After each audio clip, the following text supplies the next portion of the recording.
Sudan Sudan Sudan Sudan ایک ایسا مسلمان ملک ہے جہاں پہ پچھلے 1 سال کے اندر تقریباً 1 لاکھ مسلمانوں کو قتل کیا گیا ہے۔ باپ کے سامنے اس کے بچوں کو زندہ جلا دیا گیا، بچوں کے سامنے ان کی ماؤں کا ریپ کیا گیا، اور ان لوگوں کی غلطی صرف یہ ہے کہ وہ اپنے بچوں کو، اپنے بڑوں کو بھوک سے مرتا ہوا دیکھ نہیں سکتے۔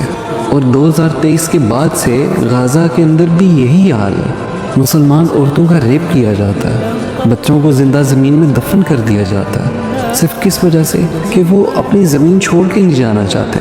وہ صرف اور صرف کھانا لینے کے لیے نکلتے ہیں، اور معصوم بچوں کو گولیاں مار دی جاتی ہیں۔ اور ہم مسلمان یہ کہتے ہیں کہ اس جنگ سے ہمارا کوئی تعلق نہیں ہے، یہ جنگ ہماری جنگ نہیں ہے۔ ہم جیسے لوگوں کے لیے آپ صلی اللہ علیہ وسلم نے کہا تھا کہ میری قوم پر، مسلمانوں پر ایک وقت ایسا بھی آئے گا کہ تمام قومیں مل کر ان پر ایسے حملہ کریں گی جیسے بھوکے لوگ کھانے پر حملہ کرتے ہیں۔ صحابہ نے پوچھا کہ یا رسول اللہ، کیا ہم اس وقت تعداد کے اندر بہت کم ہوں گے؟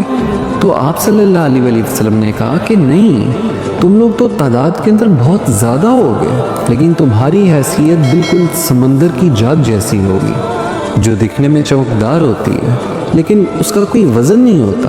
اور اللہ تعالیٰ تمہارے دشمنوں کے دلوں سے تمہارا خوف مٹا دے گا، کیونکہ تم لوگوں کے دلوں میں اس ٹائم وہن ہوگا۔ صحابہ نے پوچھا کہ یا رسول اللہ، یہ وہن کیا ہے؟ تو آپ صلی اللہ علیہ وسلم نے کہا کہ وہن کا مطلب ہے اس دنیا کی محبت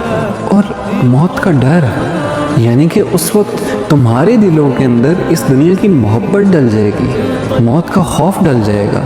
اور کیا یہ دنیا کی محبت نہیں ہے کہ UAE صرف اور صرف سونے کے لیے سوڈان کے اندر اسلحہ فراہم کر رہا ہے، لوگوں کو مرنے دے رہا ہے، اور اس دنیا کے تمام مسلمان حکمران صرف اور صرف موت کے ڈر سے خاموش ہیں۔ آپ صلی اللہ علیہ وسلم کی حدیث ہے کہ اگر کوئی شخص کسی کو ظلم کرتے دیکھے اور اس ظلم کو روکنے کی حیثیت رکھتا ہو اور پھر بھی نہ کرے تو اللہ کے ہاں اس کے لیے بڑا دردناک عذاب ہے۔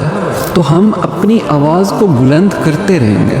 ظالم کے خلاف بولتے رہیں گے، ورنہ ہمارے لیے بھی اللہ کے ہاں ایک دردناک عذاب ہے۔